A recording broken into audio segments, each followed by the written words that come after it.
Morning everyone, welcome back to a new blog. তো কেমন আছো তোমরা সব? আশা করি সবাই খুব ভালো আছো, আমিও খুব ভালো আছি। আর অনেক দিন পর তোমাদের সাথে আবার রেগুলার ব্লগ নিয়ে চলে এসেছি। আজকে হলো 1 জানুয়ারি, নিউ ইয়ার।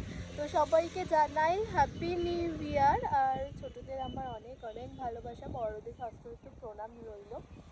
তো যেহেতু মিডিলে অনেক দিন আমি ডেইলি ব্লগ শেয়ার করতে পারিনি। এই যে হয় না কি, অনেক দিন গ্যাপ হয়ে গেলে তারপর থেকে আর শেয়ার করার সেই এনার্জিটাই আর পাওয়া যায় না। তো সেই করে করে বেশ অনেক মাস তোমাদের সাথে ডেইলি ব্লগ শেয়ার করতে পারিনি। তো ভাবলাম কি নতুন বছর নতুনভাবে আবার স্টার্ট করাই যাক, তোমাদের সাথে সমস্ত কিছু শেয়ার করি। তো তাই জন্য আজকে হলো নিউ ইয়ার। তো এত ব্যস্ত ছিলাম না, কারণ হলো আজকে হলো লক্ষ্মী পূজা। তো তাই জন্য নিরামিষ তো অবশ্যই, যেহেতু পূজা আছে। আর সকাল থেকে উঠে সমস্ত বাড়ি পরিষ্কার করা, দেন যেহেতু আজকে নিরামিষ পুজো হবে বাড়িতে, সমস্ত কিছু থাকে না, নতুন করে মাজা ঘষা করে নিতে হয়। আর যে আমাদের কাকিমা যে ছিলেন, উনি আসলে আর আসেন না। তো তাই জন্য যেহেতু আমাদেরকেই সমস্ত কিছু করতে হয়, তো অনেকটা টাইম টেকিং ব্যাপারটা হলো। আর এই সেকেন্ড ফ্লোর থার্ড ফ্লোর সমস্ত কিছু ক্লিন করার ব্যাপারটা থাকেই না, অনেকটা টাইম হয়ে যায়। তো তারপর আমি রেডি হয়ে গেছিলাম বাজারে। বাবা কিছু কেনাকাটা করে এনেছেন, দেন আমি আরও গেছিলাম যেগুলো বাকি ছিল ফুলের, তো সেগুলো নিয়ে আসতে গেছিলাম। এসেই পর কিছু জোগাড় জাগাড় করেছি, দেন বামুন দাদু চলে এসেছে। তো দাদুকে একটুখানি বসিয়ে রেখেছিলাম, রেখে সমস্ত কিছু জোগাড় জাগাড় করে নিয়েছি, নিয়ে পুজো কমপ্লিট আর খাওয়া দাওয়া কমপ্লিট। ক্রিসের বাকি আছে, ওর জন্য একটু খিচুড়ি বানিয়ে নিয়েছি। এখনও খাওয়াইনি, যদিও খাওয়ানোর সময় তোমাদেরকে দেখাবো। আর হ্যাঁ, সব থেকে বড় কথা, ক্রিস আজকে বসে বসে অঞ্জলি দিয়েছে আমার সাথে।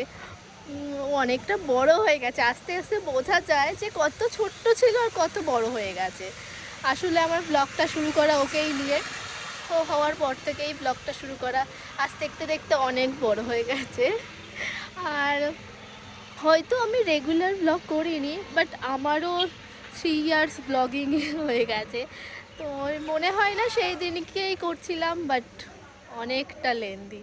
তো চলো তোমাদের সাথে পরে আবার শেয়ার করবো ক্রিস যখন খাবে।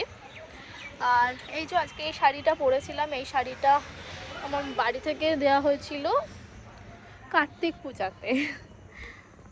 তো কার্তিক পুজোর দিন দেওয়া হয়েছিল এই শাড়িটা, তো সেদিন পরেছিলাম, তারপর থেকে আর পরা হয়নি। আর ব্লাউজটা তো অনলাইন দিয়ে নেওয়া, খুব সুন্দর। আমার এই ধরনের ব্লাউজগুলো খুব ভালো লাগে। আর ছাদে খুব রোদ, আমি খুব একটা আসি না, বাট অনেক দিন ভাবলাম যে প্রথম নিউ ইয়ারের ব্লগটা যেহেতু শেয়ার করছি, তো ছাদ থেকে করি, বেশ একটা রিফ্রেশিং ব্যাপার আছে ছাদের মধ্যে।